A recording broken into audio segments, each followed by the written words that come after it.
Dans la partie la plus profonde de la mer se trouvait le palais du roi de la mer. Et il avait 6 filles. Ils ont joué dans le jardin toute la journée. Contrairement aux autres princesses, la plus jeune était calme et maussade. Et son nom était la petite sirène.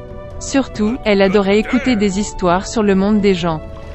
Traditionnellement, une sirène ne pouvait remonter à la surface que pour la première fois à son 16e anniversaire. Et maintenant, il est temps de voir la terre et la plus jeune princesse. Elle a fait surface près du navire, chantant et musique venant du pont.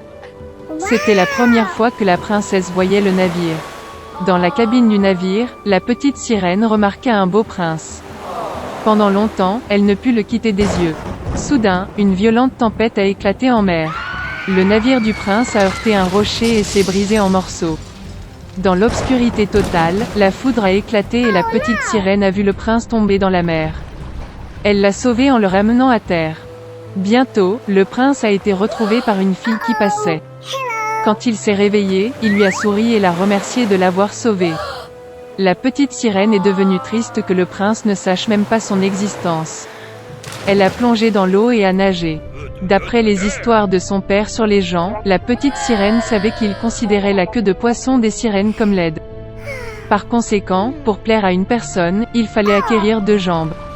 Le lendemain, la petite sirène est allée voir la sorcière des mers. La sorcière accepta de lui faire une potion qui transformerait la queue de poisson en une paire de jambes minces. La démarche de la princesse serait gracieuse, mais chaque pas qu'elle ferait lui apporterait une douleur insupportable.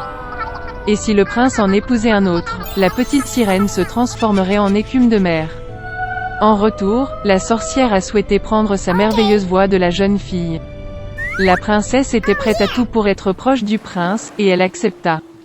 Après avoir navigué vers le palais princier de nuit, la petite sirène a bu une boisson magique. Une vive douleur la traversa et elle s'évanouit. Se réveillant dans l'après-midi, la jeune fille a vu le prince devant elle, et baissant les yeux, a trouvé 2 pattes au lieu d'une queue de poisson.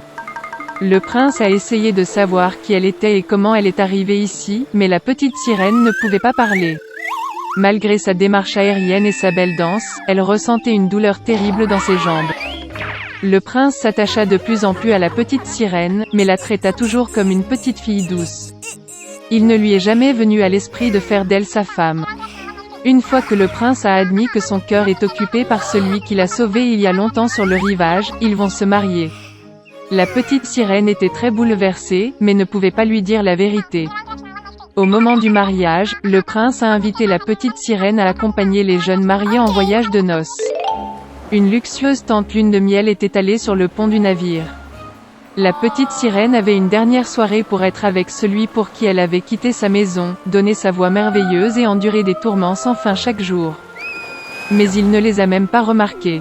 Quand le silence tomba sur le bateau, la petite sirène s'assit sur le pont et attendit les premiers rayons du soleil. Soudain, près du navire, elle remarqua ses sœurs. Ils ont demandé en larmes à la sorcière d'aider à sauver la princesse de la mort. La sorcière leur a donné un couteau tranchant, avec lequel la petite sirène devait percer le cœur du prince. Une goutte de son sang transformerait ses jambes en queue et elle pourrait retourner à la mer. La petite sirène a regardé dans la tente et y a vu un couple amoureux endormi.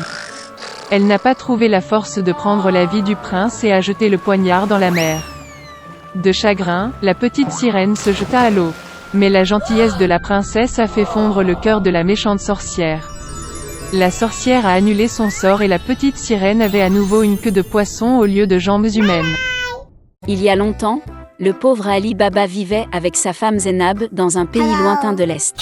Il gagnait sa vie en travaillant dur. Il coupait du bois dans la forêt et le vendait au marché. Une fois, en travaillant, Ali Baba a remarqué que tout un détachement de cavaliers galopait vers lui. Par peur, il grimpa sur un arbre et se cacha dans le feuillage. Les cavaliers s'arrêtèrent sous un arbre et enlevèrent les sacs pleins d'or des chevaux. Ils étaient exactement 40, dirigés par le chef Borgne Hassan. Ali Baba a immédiatement deviné que c'étaient des voleurs qui étaient revenus avec leur proie. Alors qu'Ali Baba tremblait d'horreur, le chef s'approcha d'un rocher à proximité et lui murmura une incantation. Soudain, une porte en fer discrète, envahie par l'herbe, s'ouvrit dans le rocher. Les voleurs sont entrés dans la grotte, y ont caché tous leurs volets, ont pris les sacs vides et sont retournés dans la forêt. Après s'être assuré qu'il n'y avait pas de voleurs, Ali Baba est descendu de l'arbre. Il se dirigea vers la porte secrète et murmura le sortilège qu'il avait entendu du chef. La porte s'est ouverte. Ali Baba a vu une immense grotte pleine d'or, d'argent, de tissus coûteux et de diamants. Ali Baba regarda autour de lui, attrapa rapidement 2 sacs d'or, les chargea sur l'âne et se précipita chez lui.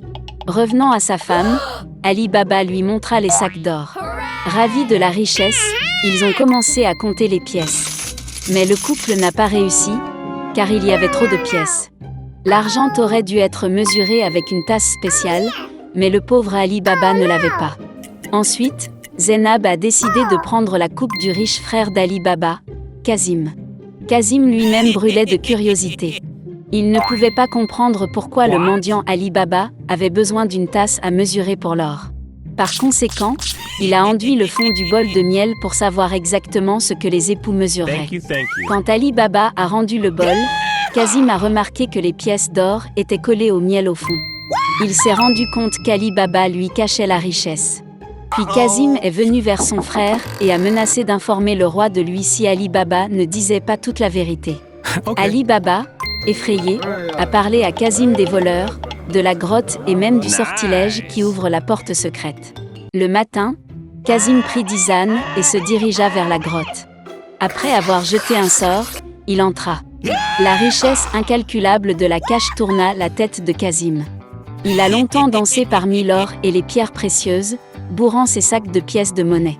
Soudain, le bruit des sabots se fit entendre à l'extérieur de la porte. Les voleurs sont revenus. Kazim a essayé de se cacher derrière des sacs d'or, mais les voleurs l'ont trouvé, ligoté et kidnappé. Le chef borgne s'est immédiatement rendu compte que Kazim n'était pas le seul à connaître la cache dans la grotte. Puis le voleur se rendit dans la ville et apprit qu'un certain Ali Baba était auparavant un homme pauvre et qu'il devenait soudainement riche. Ataman a suivi Ali Baba chez lui et a marqué sa porte d'une croix noire pour venir la nuit et se venger. Le soir, la femme d'Ali Baba est sortie dans le jardin pour abreuver les ânes. Elle a vu la croix et s'est immédiatement rendue compte que ce signe n'était pas bon. Puis, elle a peint les mêmes croix sur toutes les maisons voisines.